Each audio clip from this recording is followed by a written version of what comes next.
नमस्कार, आप देखना शुरू कर चुके हैं खबर चालीसा। मैं हूं आपके साथ प्रशांत पांडे। एक ऐसा बुलेटिन जहां आपने अगर अपने दिन भर के बिजी शेड्यूल में मिस कर दी हैं दिन भर की अहम खबरें, तो आज आइए हम आपको बताएंगे सारी खबरें फटाफट अंदाज में। कारोबार जगत का हाल हो, राजनीति की हलचल हो, बुलेटिन के दूसरे हिस्से में राज्यों की बड़ी अपडेट से लेकर स्पोर्ट्स एंटरटेनमेंट की खबरें और इसके साथ ही दुनिया जहान का हाल। तो शुरू करते हैं आज की खबर चालीसा, मगर सबसे पहले बिजनेस की खबरें। भारी उतार चढ़ाव के बीच बाजार आज लाल निशान में बंद हुए। सेंसेक्स आज 168 अंकों पर 58,310 पर खुला। इसने 58,569 का ऊपरी और 57,780 का निचला स्तर बनाया। इसी तरह निफ्टी 17,408 पर खुला और 17,257 का निचला और 17,490 का ऊपरी स्तर बनाया।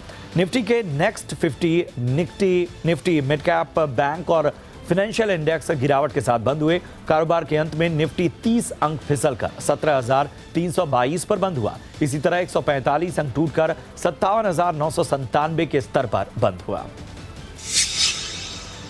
आज बाजार पर रूस यूक्रेन संकट से जुड़ी खबरों का असर दिखा। आज सेंसेक्स के 30 शेयरों में से सिर्फ 8 बढ़त के साथ बंद हुए, बाकी 22 शेयर लाल निशान में बंद हुए। सेंसेक्स के गिरने वाले प्रमुख स्टॉक्स में NTPC, UltraTech, Tata Steel, ICICI Bank, Bajaj Finserv और बजाज फाइनेंस रहे। इसके अलावा Asian Paints, Power Grid, Sun Pharma, Maruti, Titan, IndusInd Bank, Infosys, Axis Bank, Tech Mahindra, TCS, Tech Mahindra, Reliance Industries और हिंदुस्तान यूनिलीवर के शेयर्स भी गिरकर बंद हुए।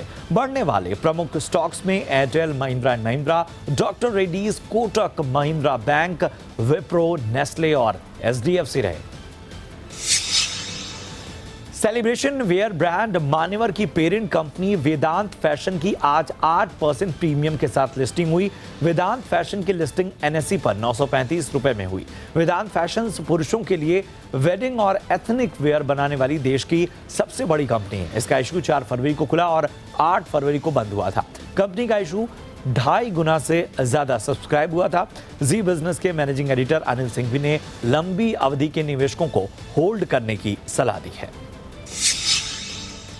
मैनकाइंड फार्मा ने डॉक्टर रेड्डीज के 2 ब्रांड्स का अधिग्रहण करने के लिए उसके करार किया है। ये ब्रांड्स हैं कॉम्बीहेल और डेफी।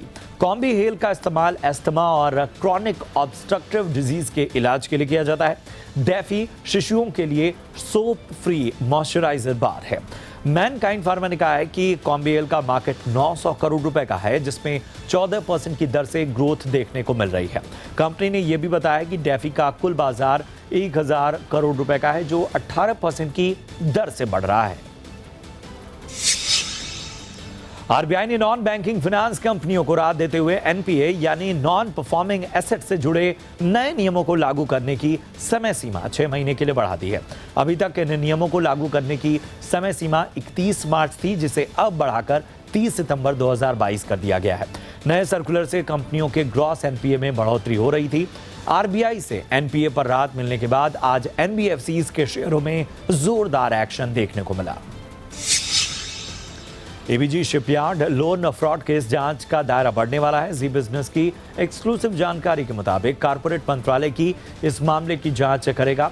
सूत्रों का कहना है कि एमसीए जल्दी ही मामले की जांच का आदेश एसएफआईओ को दे सकता है। एबीजी शिपयार्ड पर 22,000 करोड़ रुपए से ज्यादा के बैंक घोटाले का आरोप है। आपको बता दें कि आईएनएफएस मामले में भी एबीजी शिपयार्ड पर जांच चल रही थी। इनकम टैक्स विभाग ने चाइनीज टेलीकॉम कंपनी हुआवे के भारत स्थित ठिकानों पर छापेमारी की। सूत्रों के मुताबिक आईटी विभाग की ओर से यह कार्रवाई टैक्स चोरी की छानबीन के तहत की गई। न्यूज एजेंसी पीटीआई के मुताबिक ये छापा कंपनी के दिल्ली, गुरुग्राम और बेंगलुरु ऑफिस में मारा गया। जांच के दौरान अधिकारियों ने कई दस्तावेजों की पड़ताल की। सूत्रों ने बताया कि छापेमारी के दौरान कुछ दस्तावेज और दूसरे सबूत भी जब्त किए गए हैं। हुआवे ने एक बयान में कहा कि वो भारतीय कानूनों के अनुसार चल रही किसी भी जांच में पूरा सहयोग करेगी। केंद्र सरकार कल नई ग्रीन हाइड्रोजन पॉलिसी जारी करेगी। इसे केंद्रीय ऊर्जा मंत्री आर.के. सिंह जारी करेंगे। इस पॉलिसी में घरेलू इंडस्ट्री को बढ़ावा देने पर फोकस रहेगा। इसे लेकर जापान, फ्रांस समेत कई देशों ने रुचि दिखाई है। ग्रीन हाइड्रोजन में Reliance industries, BPCL, IOC, HPCL, NTPC समेत कई कंपनियों ने निवेश किया है। Every industry can set up their own renewable energy generating capacity wherever they want, in whatever manner they want. Set up solar in Rajasthan, lease land, and we will give you free transmission up to your plant and open access. The cost, your cost of power will suddenly come down to half or 1/3 of what it is.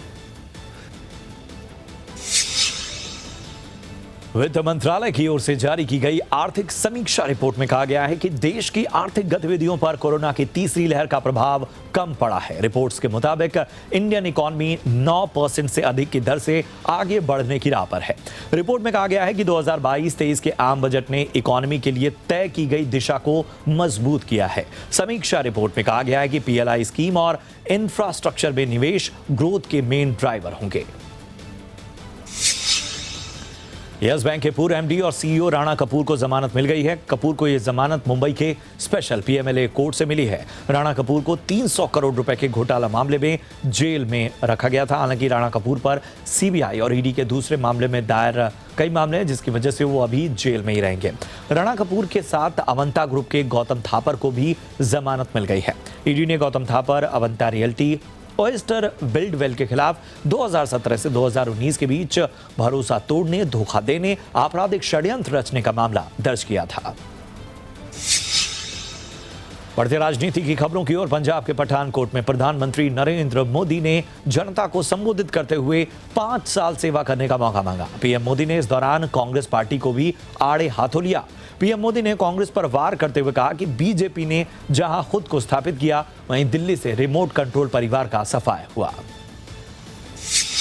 Congress ने पंजाब और देश की शान के खिलाफ क्या क्या कुकृत्य नहीं किए। इन लोगों ने सैन्य के शौर्य के खिलाफ सवाल उठाए थे कि नहीं उठाए थे। हमारी सेना पर शक किया था कि नहीं किया था। मेरी इस धरती के लालों पर शक किया था कि नहीं किया था। इन्होंने शहीदों की शहादत पर कीचड़ उछालने का पाप किया था कि नहीं किया था। संत रविदास की जयंती के मौके पर पीएम नरेंद्र मोदी दिल्ली के करोल बाग स्थित रविदास मंदिर पहुंचे और उन्होंने संत रविदास के दर्शन किए। बाद में भजन गा रहे श्रद्धालुओं के बीच बैठ गए। पीएम मोदी ने कीर्तन के दौरान मंजीरा बजाया। मोदी ने कहा था कि वो यहां से जन जन के कल्याण के लिए प्रार्थना करेंगे। रविदास जयंती हर साल माघ पूर्णिमा के दिन मनाई जाती है। प्रधानमंत्री मोदी ने खुद वीडियो ट्वीट कर इन पलों को बेहद खास बताया। हमीरपुर की राठ विधानसभा क्षेत्र में जनसभा को संबोधित करते हुए यूपी के मुख्यमंत्री योगी आदित्यनाथ ने विपक्ष पर निशाना साधा।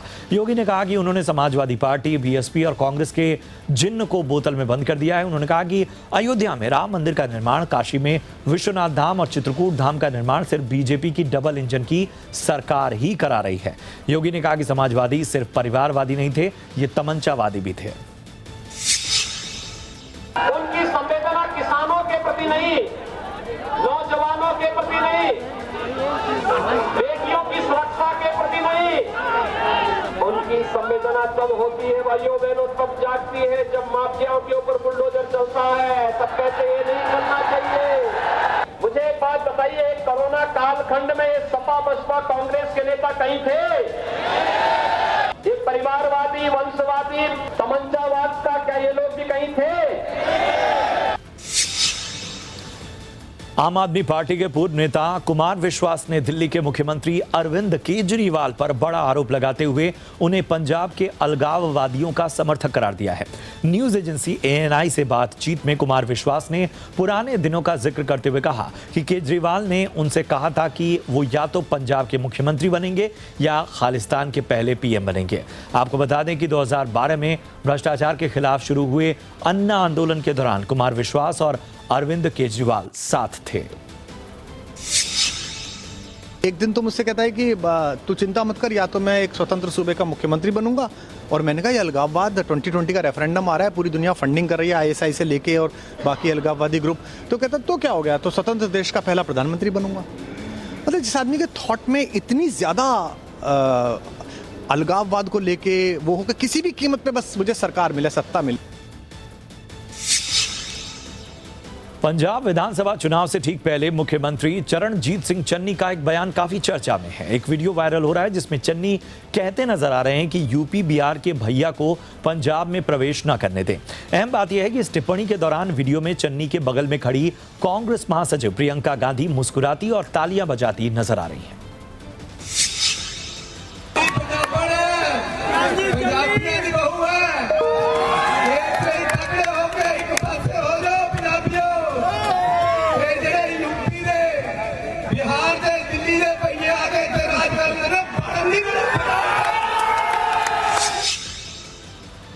पंजाब के मुख्यमंत्री के चरणजीत सिंह चन्नी के बयान पर दिल्ली के मुख्यमंत्री अरविंद केजरीवाल ने पलटवार किया है।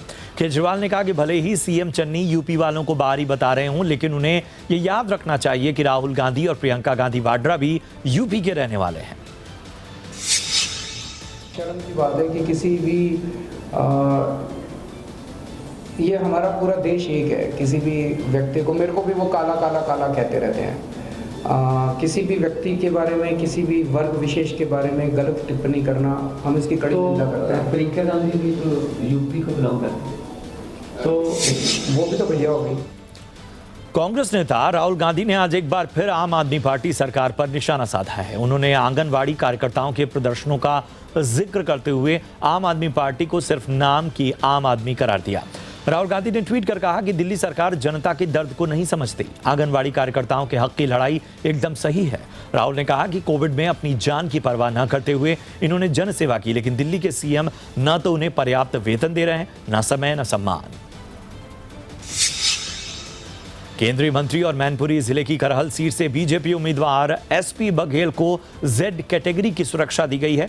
कल चुनाव प्रचार के दौरान बघेल पर हुए हमले के बाद उन्हें यह सुरक्षा प्रदान की गई। हमला उस वक्त हुआ जब बघेल पैरार शाहपुर में प्रचार से लौट रहे थे। CISF के जवान बघेल की सुरक्षा करेंगे।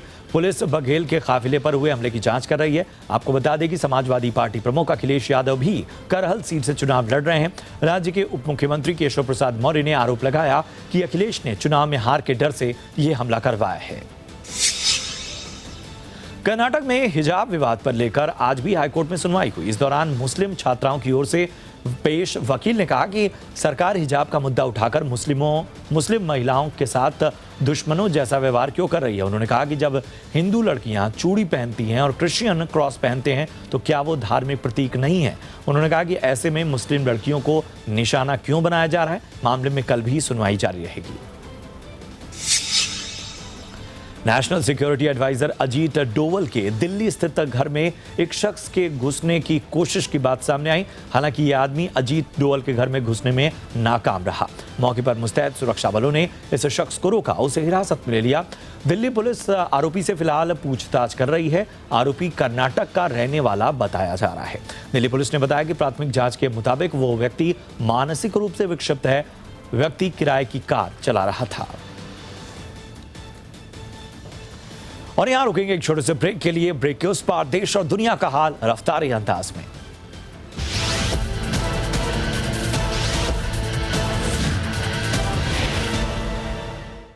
स्वागत है आपका। ब्रेक के बाद आप देख रहे हैं खबर 40 और चलिए एक बार फिर रफ्तारी अंदाज में आपको बताते हैं 20 खबरें। LIC के पास 21,539 करोड़ रुपए का ऐसा फंड है जिसका कोई दावेदार नहीं। LIC की ओर से सेबी के पास जमा कराए गए IPO डॉक्यूमेंट में यह जानकारी मिली है। दस्तावेजों के मुताबिक इसमें बिना दावे वाली राशि पर ब्याज भी शामिल है। आपको बता दें कि एलआईसी का आईपीओ मार्च तक आने की उम्मीद है। इसमें सरकार अपनी 5% हिस्सेदारी बेचेगी। खबरों के मुताबिक आईपीओ में एलआईसी के पॉलिसी होल्डर्स को 10% तक डिस्काउंट मिल सकता है। दिल्ली हाईकोर्ट से रियल एस्टेट कारोबारी अंसल बंधुओं को बड़ा झटका लगा है। हाईकोर्ट ने सुशील और गोपाल अंसल की तरफ से सबूतों से छेड़छाड़ केस में सुनवाई की सजा को निलंबित करने की याचिका को खारिज कर दिया है। पिछले साल 8 नवंबर को ट्रायल कोर्ट में अंसल बंधुओं को 7 साल की सजा और 2,25,000 रुपए का जुर्माना लगाया गया था। कोर्ट ने सुशील अंसल और गोपाल अंसल के साथ ही उनके 2 कर्मचारियों को भी 1997 उपहार सिनेमा अग्निकांड में संवेदनशील सबूतों से छेड़छाड़ का दोषी करार दिया था। पंजाब के मशहूर एक्टर दीप सिद्धू की हरियाणा में कुंडली मानेसर एक्सप्रेस वे पर सड़क हादसे में मौत हो गई। पहुंची के मुताबिक हादसा मंगलवार रात 8 से 8:30 बजे के बीच हुआ। हादसे के वक्त दीप सिद्धू खुद स्कॉर्पियो को ड्राइव कर रहे थे और उनके साथ उनकी एक एनआरआई मित्र थी। हादसे के दौरान ट्रक और कार की टक्कर इतनी जोरदार थी कि कार के परखच्चे उड़ गए और दीप सिद्धू की मौके पर ही मौत हो गई। 3 कृषि कानून के खिलाफ दिल्ली बॉर्डर पर आंदोलन और उसके बाद लाल किले पर हुई हिंसा मामले में दीप सिद्धू का नाम काफी चर्चाओं में आया था। बाराबंकी में आज तड़के एक भीषण सड़क हादसे में एक ही परिवार के 6 लोगों की मौत हो गई। हाईवे पर खड़े कंटेनर में तेज रफ्तार कार घुस गई। हादसे में कार सवार 6 लोगों की मौके पर ही मौत हो गई। हादसा राम सनेही घाट कोतवाली के नारायणपुर गांव के पास तड़के 3 बजे हुआ। पुलिस ने बताया कि कार सवार परिवार सूरत से फैजाबाद जा रहा था। टक्कर इतनी तेज थी कि कार का अगला हिस्सा कंटेनर के अंदर घुस गया। हादसे में सभी की मौके पर ही मौत हो गई। असम के गुवाहाटी के टी ऑक्शन सेंटर में गोल्डन पर्ल चाय पत्ती की रिकॉर्ड बोली लगी है। असम के डिब्रूगढ़ की स्पेशल चाय पत्ती के 1 किलोग्राम पैक के लिए असम ट्री ट्रेडर्स ने 99,999 रुपए की बोली लगाई। 2 महीने में दूसरी बार किसी कंपनी की 1 किलो चाय की पत्ती को 99,999 रुपए में खरीदा गया है। इसके पहले दिसंबर 2021 में मनोहारी गोल्ड टी को भी इसी रेट में खरीदा गया था। बता दें कि 99,999 रुपए देश में किसी भी चाय की पत्ती के लिए आज तक की सबसे बड़ी बोली है। पीटीआई के मुताबिक गोल्डन पर्ल टी डिब्रूगढ़ जिले के नाहौर चुकबारी कारखाने में तैयार की गई है। दिग्गज सिंगर और म्यूजिक डायरेक्टर बप्पी लाहिड़ी हमारे बीच नहीं है। याद आ रहा है डिस्को सांसर और जिमी जिमी जैसे कई पॉपुलर सॉन्ग देने वाले बप्पी दा को 69 साल की उम्र में उनका निधन हो गया। उनके निधन से उनके फैंस समेत बॉलीवुड सेलेब्स को बड़ा झटका लगा है। अक्षय कुमार, अजय देवगन, विद्या बालन, चिरंजीवी, विशाल डडलानी, मनोज मुंतशिर, कैलाश खेर समेत कई सेलेब्स ने सोशल मीडिया पोस्ट के जरिए बप्पी दा को श्रद्धांजलि दी। आमिर खान और करीना कपूर स्टारर लाल सिंह चड्ढा 14 अप्रैल को सिनेमाघरों में रिलीज होने वाली है। इससे पहले ये खबरें आई थी कि इस फिल्म में तीनों खान यानी सलमान खान, शाहरुख खान और आमिर एक साथ नजर आने वाले हैं। लेकिन अब खबर आ रही है कि सिल्वर स्क्रीन पर तीनों को एक साथ देखने का फैंस का सपना अभी पूरा नहीं होने वाला। सलमान लाल सिंह चड्ढा का हिस्सा नहीं होंगे क्योंकि उनके पास इसकी शूटिंग के लिए समय नहीं है। आलिया भट्ट की फिल्म गंगूबाई काठियावाड़ी रिलीज से पहले ही विवादों में घिरती नजर आ रही है। फिल्म पर हाल ही में गंगूबाई की फैमिली ने आपत्ति जताई। परिवार ने फिल्म के खिलाफ कोर्ट का दरवाजा भी खटखटाया है। परिवार का आरोप है कि इस फिल्म में उनकी मां को सोशल वर्कर से प्रोस्टिट्यूट बना दिया गया है। गंगूबाई की नातिन भारती ने कहा कि मेकर्स ने पैसों के लालच में आकर उनके परिवार को बदनाम किया है।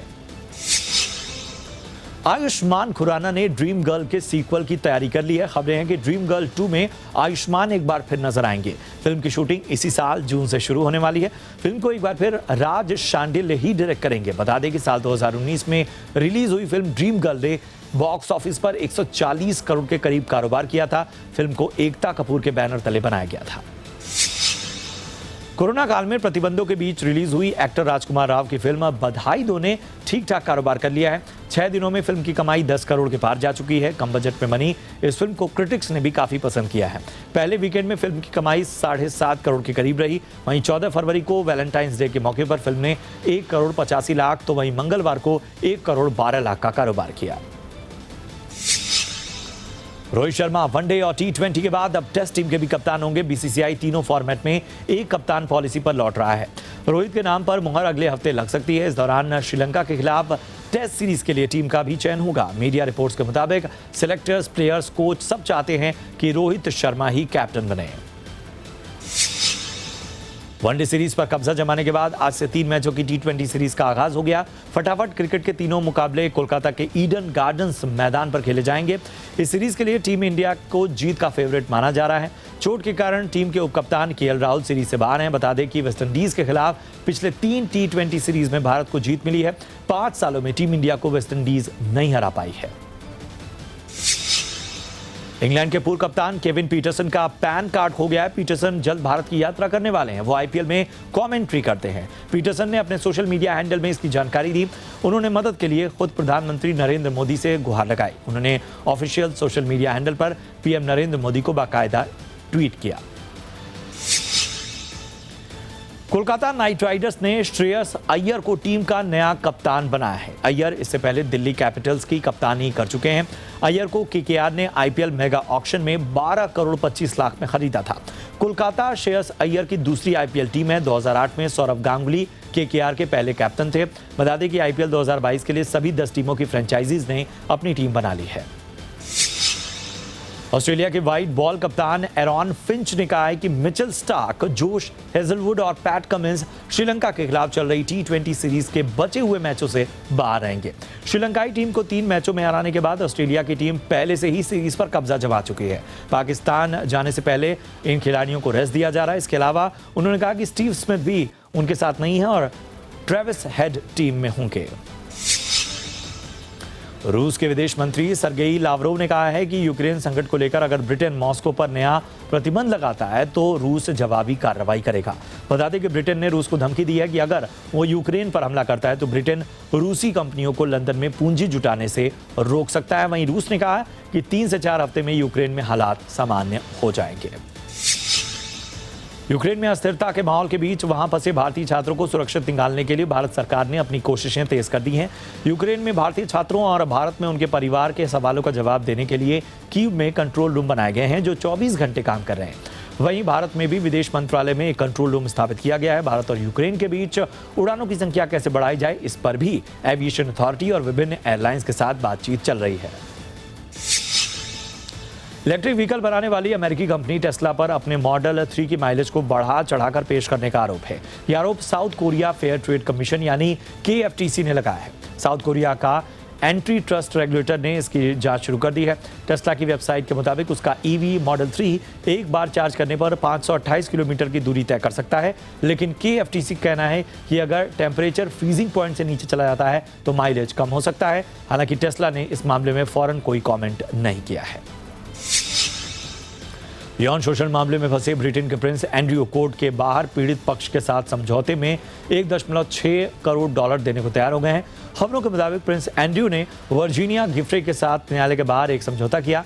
गिफ्रे ने प्रिंस पर उनके साथ 17 साल की उम्र में यौन उत्पीड़न का आरोप लगाया था। उम्मीद जताई जा रही कि दोनों पक्ष 30 दिनों के भीतर इस मामले को सुलझा लेंगे। अमेरिका ने नेपाल पर आरोप लगाया है कि वो चीन के दबाव में उसके 50 करोड़ डॉलर का प्रोजेक्ट को अटका रखा है। अमेरिका ने कहा है कि अगर नेपाल प्रोजेक्ट से जुड़ी शर्तों को 28 फरवरी तक पूरा नहीं करता तो दोनों देशों के बीच द्विपक्षीय संबंध प्रभावित हो सकते हैं। बता दें कि मिलेनियम चैलेंज कॉर्पोरेशन और नेपाल कॉम्पैक्ट नाम के इस समझौते पर साल 2017 में US नेपाल के बीच हस्ताक्षर हुए थे। और खबर 40 में आज के लिए इतना ही। दीजिए इजाजत, लेकिन आप देखते रहिए जी बिजनेस। नमस्कार।